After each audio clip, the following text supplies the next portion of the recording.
lost in night, in the wood, shadows fight. Arms take gold, can't take flight. Power's gone, nothing's right. Cauldron cold, no more fire. Potions fail, dreams expire. Spirits whisper, call me liar. In the dark, lost desire. Purchase cry, echo loud. Through the fog, through the shroud. Mystic force, once so proud, now just whispers in the crowd.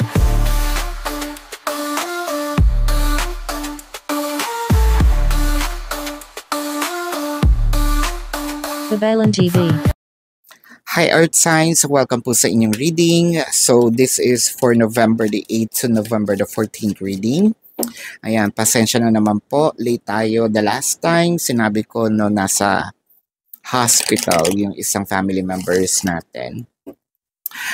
There are things talaga that we cannot control, no? So, we took time, our family took time to mourn, no? Kinuha na po siya. Kaya po yung readings natin sa fire sign naputol that time. Yeah. So, this is still a tough moment, a rough moment in the family.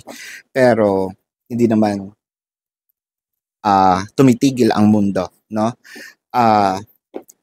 Meron tayong mga responsibilities na kailangang idiretso, no? Masakit man, we still need to move forward, no? Katulad nito, this is my commitment to you guys, no? Again, medyo late, pagpasensyahan nyo na. Still, the family is mourning. Pero, I want you to know that this is a general reading, ha? So, for those of you who's new to the channel, don't forget to click the subscribe button, smash the like button, comment below kung kayo po yung nakaka-resonate, and hit the notification bell. Kung gusto nyo pong sumali sa ating live sessions, doon po yan sa ating kabilang channel. That is Babaylan TV. No, yan po ang ating unang channel catered for our international audience. Ayan. So, kung medyo hindi nyo inabutan, no, itong ating live sessions, pwede naman kayo magtanong dito sa comment section as long as the question po is answerable by yes or no. Again, this is a general reading. You may resonate with the entire reading or you may resonate with some bits and pieces of the reading. Take what's only yours. So, ang nakikita natin dito, parang meron tayong hinahabol. Kung ano ba ang tama, ito dapat ang gagawin ko. I'm taking full responsibilities on things, no? Yun ang nakikita natin. I feel like I'm not going to waste time anymore. So this might be a thought, no, of you or your person. You can switch the energies, by the way. What I'm reading here could be, again, you or your person. What I'm reading is the dynamic. Ayan. So, parang sinasabi natin dito, sabi ng taong to, kailangan ko na ring umiwas, no? Gagawin ko kung ano ang tama. Uunahin ko ang aking family for those who are married, no? I think that there is a realization in here na itong third party, no? Whether there is a third party or it's just merely landian, we can call it a third party din naman, no? So sabi ng isang tao dito, I'm no longer going to engage anymore or practice, no? Itong infidelity. What I am doing in here is to really focus. If I need to remove, no, it's not just me, myself, removing from the situation, but also removing my family. And I don't want to be associated with the third party anymore to a point of kailangan lumipat, no? Siguro nakikita ko dito merong blackmailing na nagaganap, no, doon sa ating third party. So sabi dito ni third party, ayoko, no? Pag hindi mo ako sinunod, ito ang gagawin ko, no? Sisirain kita. May takot, syempre, pero sabi dito nung person na yon, hindi ko naman din hahayaan na iba ang magpatakbo ng buhay ko, no? So I'm going to stand on my ground, fight for my family. Again, if I need to go somewhere else, whether this is just national or international, I feel like meron ditong naghahabol. At parang hindi tumitigil hangga't hindi nasisira yung family. Again, no, para akong nanonood ng isang teleserye na hindi ako hihinto hangga't hindi ka napapasa akin, no? Is that The Mistress? Yung kay, no, The Mistress is Bea Alonso, di ba? I feel like yung No Other Woman, yon kay Ann Curtis, Derek, and Christine Reyes, no? Yan, parang ganun yung drama na ang matapang pa, no, itong third party. Kumbaga, nag-iinarting siya ang mas may karapatan. Someone already realized na, no, things are becoming out of control, no? Even yung tao na sabihin nating isa sa gumawa, no, ng sitwasyon, nagiging biktima na rin. Kawawa naman din yung biktima talaga, no? Whether that is an anak, yung asawa, yung totoong asawa, no? So ang nakikita natin dito, chances are talagang nambubulabog, no? Medyo meron, sabihin natin meron, itong third party na ito is medyo merong power, no? To manipulate things. Kaya mas, mas pipiliin kong umalis, lumayo, no, sa taong ito. The Sun, the Knight of Pentacles, and the Three of Pentacles. It kind of make me feel like ang tagal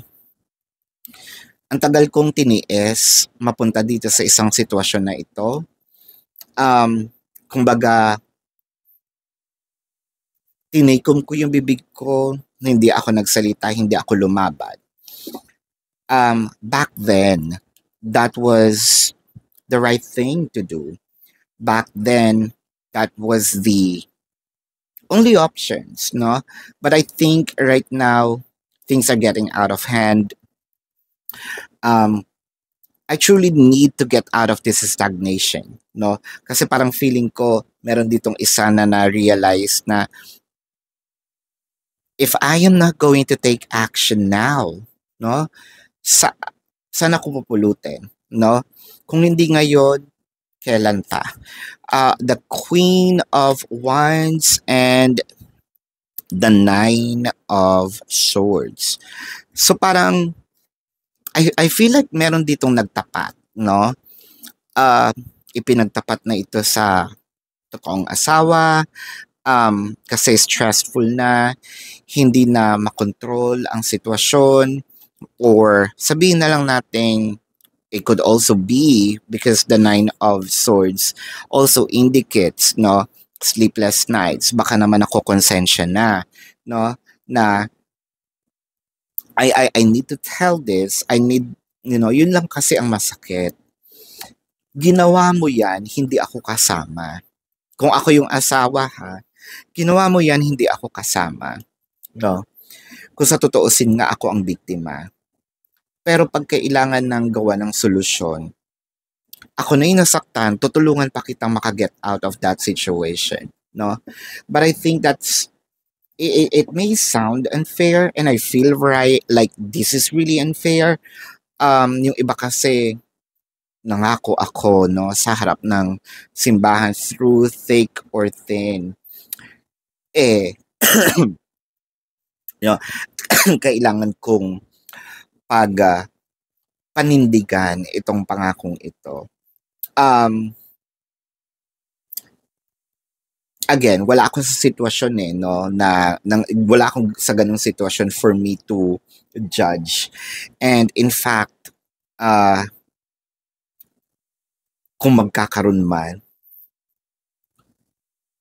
hindi naman siguro sa mga pinagdaanan, no? Siguro iba din yung magiging thinking ko. Pero kasi dito, tutulungan kita, no? Kung ako yun personally, hindi, no? Pero who am I to judge? Who am I to parang baka kaya nga ganito ako, no?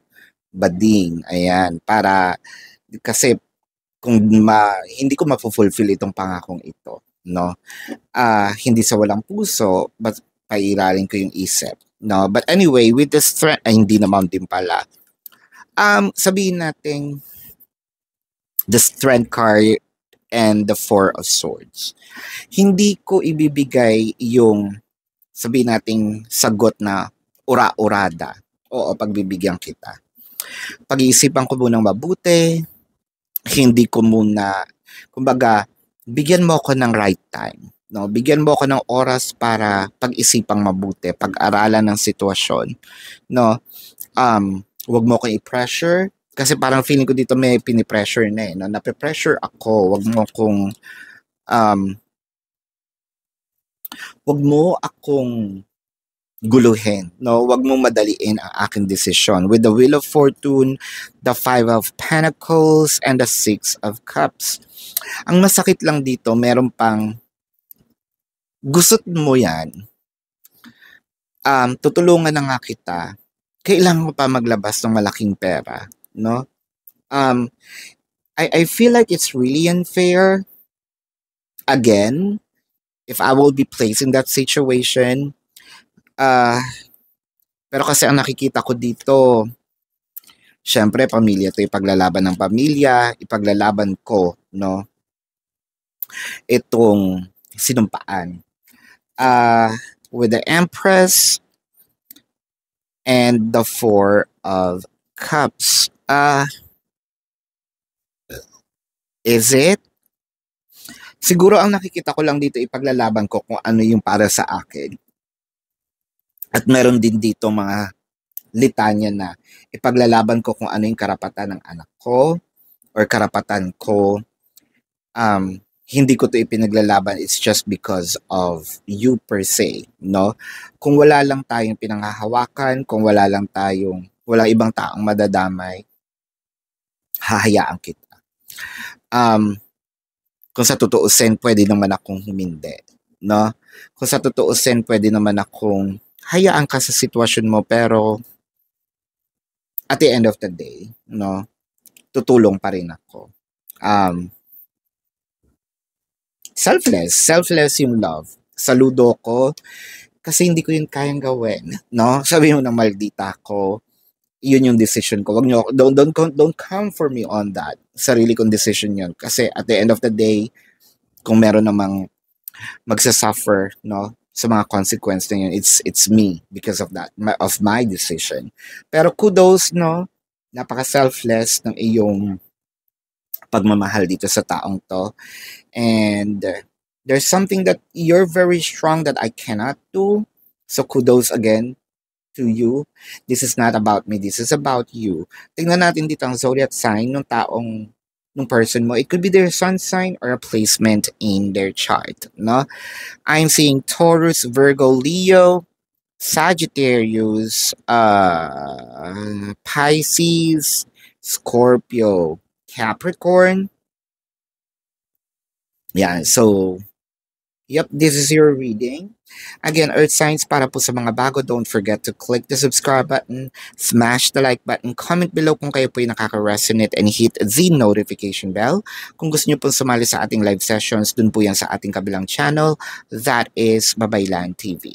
Yan po ang ating unang channel catered for our international audience.